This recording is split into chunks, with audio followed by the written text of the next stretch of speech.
Welcome to Talk of the Town. I'm your host, Janet Cresson.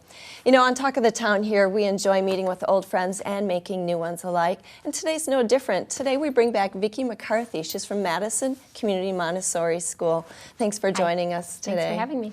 And you know, I always love the tips that you have, whether it's helping infants get started in our world, or maybe our school-age children getting out the door with calm and order and feeling organized. And so I'm really looking forward to our discussion today. Great. And today we're talking about your elementary program. Yes. So at Madison Community Montessori School, we start at 12 months, but we go all the way through 8th grade. And our elementary and 8th grade, 7th and 8th grade population is just about half of our total school population. So we have mixed age groups in Montessori. 1st, 2nd, and 3rd grade are together in our lower elementary environment. 4th, 5th, and 6th grade are together in our upper elementary environment. And then 7th and 8th grade is separate in our adolescent program. So these mixed age groups, that's actually kind of a hallmark of Montessori method, isn't it? Mm-hmm. And I love that idea because obviously the older kids learn how to mentor the little ones, and the little ones can look and see it's doable and maybe have a little hero to follow. Mm-hmm. What a great plan.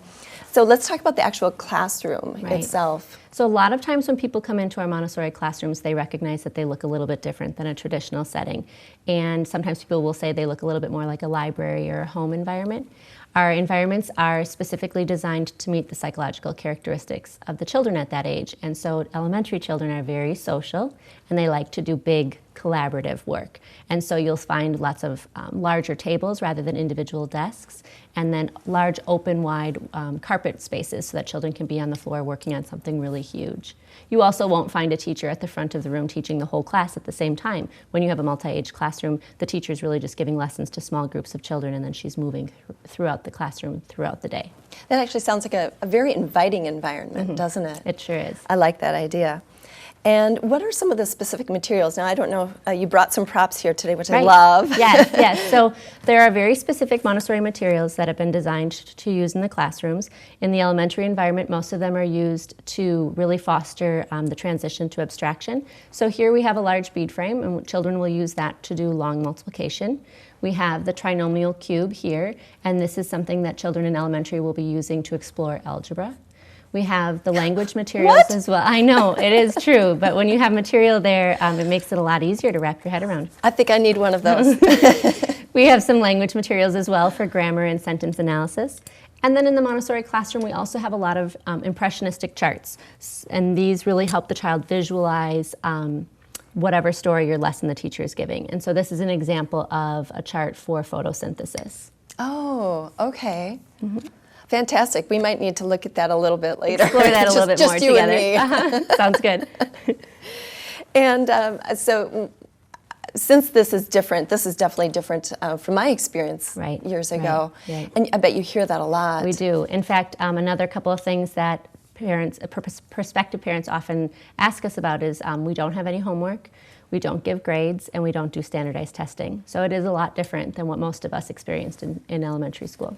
Now, I've heard that about the Montessori method. So how do teachers keep track of things, whether a child is participating or progressing or things like that? There's a lot to keep track of. As you can imagine, a group of 27, 29 students, they're multi-age, they're all really learning at their own pace. So first of all, record keeping is paramount. I mean, a teacher has to really be record keeping and tracking and keeping good records of what the children are working on. They also, because children in a Montessori classroom are choosing their own work, they're choosing what interests them, but they're really responsible for also learning what is typically learned in a traditional environment. So we make those standards available for children so that they can be aware of what they're supposed to be learning over the 3 years in the classroom. We also use learning journals, and those are like a written record of how the child has spent his or her day, and it can be a good place to do some goal setting for the day or for the week.